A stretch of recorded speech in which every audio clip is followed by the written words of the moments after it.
Imagine standing in the early morning mist. The sun has barely risen. A lone warrior kneels on the tatami floor, dressed in full ceremonial robes. His katana rests before him, not as a weapon now, but as a final companion. With a steady hand, he writes a short poem, a jisei, a death verse. Then, without hesitation, he takes the blade.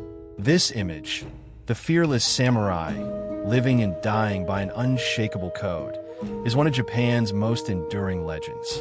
We call it Bushidō, the way of the warrior. But here's the truth. Bushidō was never a single ancient book.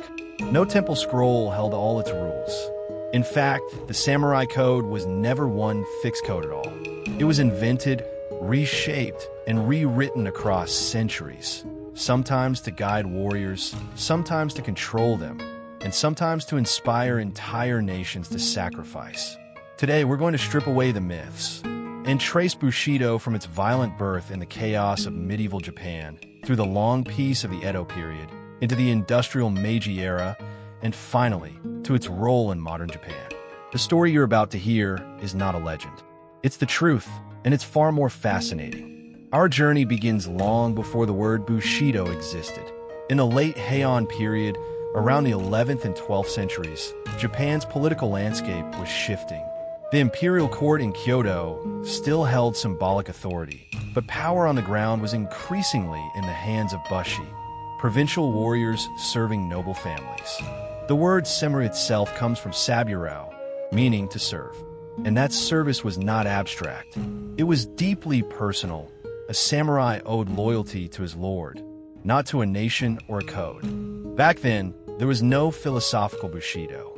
There were house codes, kaken, practical instructions written by clan leaders for their retainers. These might tell you how to maintain your weapons, how to conduct yourself in court, or how to divide spoils after a battle.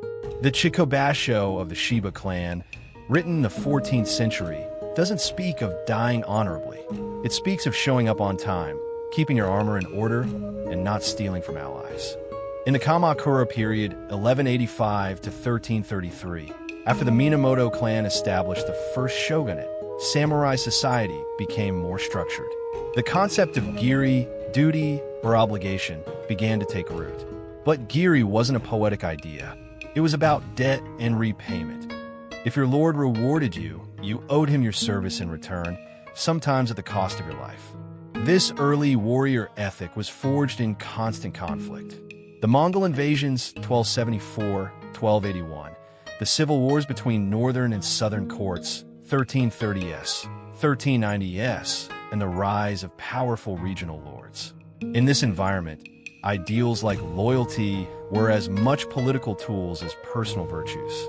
If early samurai life was built on loyalty, the Sengoku period, the Warring States era, shattered that illusion. From the mid-15th to the early 17th century, Japan fractured into dozens of warring domains. Lords rose and fell with dizzying speed, and alliances shifted like the wind. Samurai loyalty was often conditional. If your lord was defeated, it was not uncommon to swear allegiance to his rival to survive. The concept of honor in this era was brutally pragmatic. You serve to win, not to die gloriously for a lost cause. Weapons technology also changed the warrior's world. In 1543, Portuguese traders introduced the matchlock firearm, the Tanegashima. Within decades, Japanese armies were deploying thousands of gunners. The romantic image of the lone swordsman was replaced by disciplined ranks of arquebusiers. Daimyo like Oda Nobunaga rewrote the rules of war. Nobunaga cared little for old samurai traditions. He valued efficiency and loyalty to him, not to some abstract warrior ideal. His successors, Toyotomi Hideyoshi and Tokugawa Ieyasu, completed the unification of Japan, but in doing so, they set the stage for Bushido's transformation from battlefield ethic to peacetime philosophy. The Tokugawa shogunate, established in 1603, ushered in the Edo period, over 250 years of peace. Without war, the warrior class faced an existential crisis. What does it mean to be a warrior when there are no battles to fight? The answer was reinvention. Samurai became bureaucrats, teachers, and moral exemplars. The sword, once a tool of survival, became a symbol of status. Laws restricted commoners from wearing two swords, the daisho, making it an exclusive marker of the samurai class. During this era, Bushido as an idea began to take shape in literature. Influenced by Neo-Confucianism, samurai were encouraged to see themselves as moral guardians of society. Thinkers like Yamaga Soko argued that, in peacetime, the samurai's duty was to lead by example, through honesty, frugality, and loyalty. When people imagine Bushido, they often picture one sacred book, an ancient samurai Bible with unbreakable rules. But in reality, there was no single canonical text.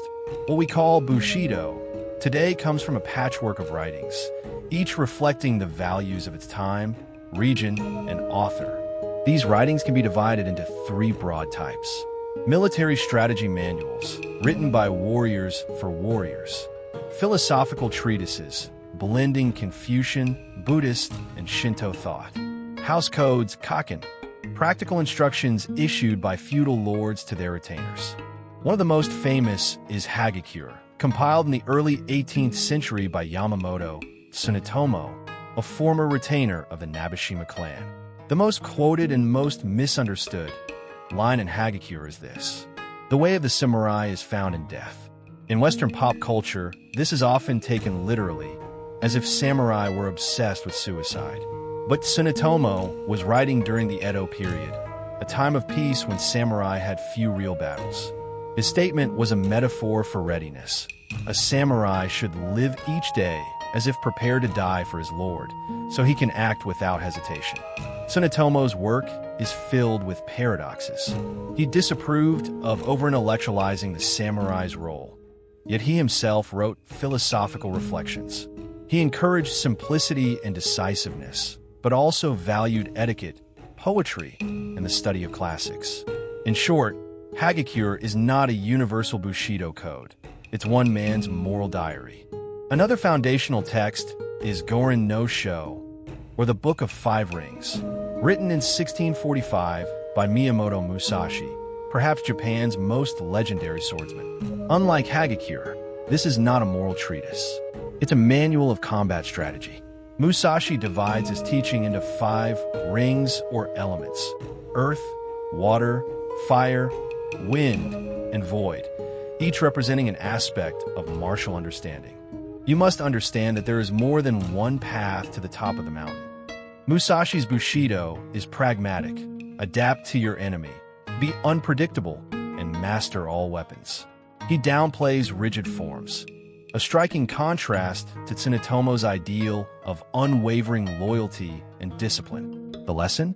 Even in the 17th century, Bushido meant different things to different samurai. Less glamorous, but equally important, are the kaken, written instructions from a lord to his retainers. For example, the Imagawa clan's code from 1526 contains rules like: do not engage in gambling, do not hunt without permission, do not accept bribes from merchants. These were practical governance tools, not heroic poetry. They show us that much of samurai life was about order, law, and administration, not dueling in moonlight. In the Edo period, Confucianism provided the moral backbone of Bushido: loyalty to one's superior, filial piety, and self-cultivation. Zen Buddhism added the emphasis on mental clarity, acceptance of death, and living in the present moment. Together, they created a philosophy of the warrior scholar, a man expected to be deadly with a sword but also versed in literature, calligraphy, and governance. So, if Bushido had many authors and many interpretations, what exactly was it? The answer depends on where and when you were. If there is one truth about Bushido, it's that it was never universal. Different domains in Japan shaped their samurai's values according to local needs, and those could be wildly different. In the Satsuma domain, loyalty was absolute, but the warriors were also encouraged to cultivate frugality and avoid luxury. In contrast, the Tokugawa shogunate in Edo stressed ceremony and formality, sometimes over martial readiness. In some domains, a samurai was expected to seek vengeance immediately if his lord was killed. In others, such impulsive revenge was illegal. You had to petition the shogunate for permission. A 14th century samurai's honor might mean returning with the enemy's head. An 18th century samurai's honor might mean not drawing his sword in public, because causing trouble could disgrace the clan. By the 1700s, most samurai spent more time collecting rice taxes than fighting. Many could go their whole lives without ever drawing a sword in battle. This reality is why texts like Hagakure can sound so romantic. They were written in an age when the ideal was mostly imagined. But in the 19th century, Bushidō was about to be rewritten again, this time for an entirely new kind of war. In 1868, the Meiji Restoration overthrew the Tokugawa shogunate and restored imperial rule. The samurai class was abolished, their stipends cut, and their privileges removed. Wearing swords in public became illegal in 1876. For many, it was the death of Bushidō, but for others, it was a chance to reinvent it. In 1900, Naitobe and Natsuo published Bushidō, the Soul of Japan, in English. He presented Bushidō as Japan's equivalent to European chivalry, a timeless code of honor, loyalty, and moral conduct. Bushidō is the code of moral principles which the knights were required or instructed to observe. Naitobe's version was elegant, moralistic, and deliberately tailored for Western readers, downplaying the brutality and emphasizing virtues like benevolence, politeness, and sincerity. Meiji leaders saw the usefulness of Bushidō in creating a strong national identity. School curricula began to teach a simplified, idealized Bushidō, loyalty to the emperor, self-sacrifice for the nation, and moral discipline. This was a state Bushidō, not the messy, contradictory historical one. Today, Bushidō is not a military doctrine. It lives on in Kendo, Aikido, and Judo, in the craftsman's dedication, the company worker's loyalty, and the artist's pursuit of perfection. Modern martial arts keep Bushidō's emphasis on discipline, respect, and self-improvement, without the feudal politics. Some Japanese companies consciously use Bushidō language to promote loyalty and teamwork. Writers, filmmakers, and game designers use Bushidō to tell stories, from Kurosawa's Seven Samurai to modern anime. Bushidō has never been static. It has been reimagined for war, for peace, for nation-building, and for art. It is not an ancient relic. It's a mirror reflecting the values of each age.